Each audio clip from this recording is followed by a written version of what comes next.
What I want to talk about is my Cuban heritage and how that's kind of influenced me today. What I'd like to talk about is my Cuban heritage and how it has influenced me today.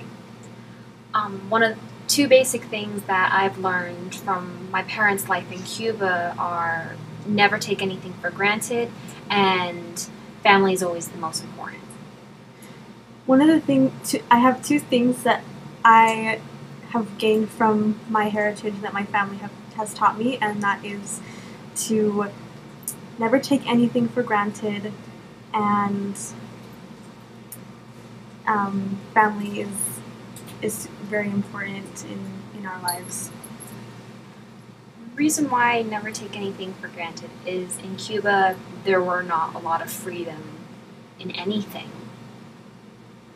The reason why it's important that we remember to not take anything for granted is because in Cuba there wasn't the same sort of opportunities that we have today. And another thing is that now that we have those opportunities here, to never let someone ever take that away, it's very important. In addition, it's important to remember that that once we have these opportunities, that nobody take those opportunities away from us. The reason why family is so important is because family is not only the basis of everything, but it's our support. The reason why family is important is because it is our main support. They support you through everything. With family, there is that immediate connection, knowing that you are loved. And with family, there's a connection that you always know that you're loved. With family and being willing to fight for what you stand for, nothing can stand in your way. With family and knowing what you stand for, there's nothing that stands in your way.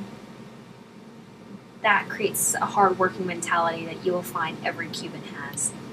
That creates a hard-working mentality that every Cuban has. Though there are some lazy Cubans, it's funny to see them. Though there are some lazy Cubans, it's funny to see them. Because as soon as you mention something like voting rights or anything like that, they'll immediately be like a lion. As soon as you start talking about something like voting rights, they'll just get at you like a lion. Because they know that those kind of rights they didn't have before, and they know what it feels like to have without. And the reason why they're so passionate about it is because they know what it's like to not have those rights, and so they want to hold on to those rights.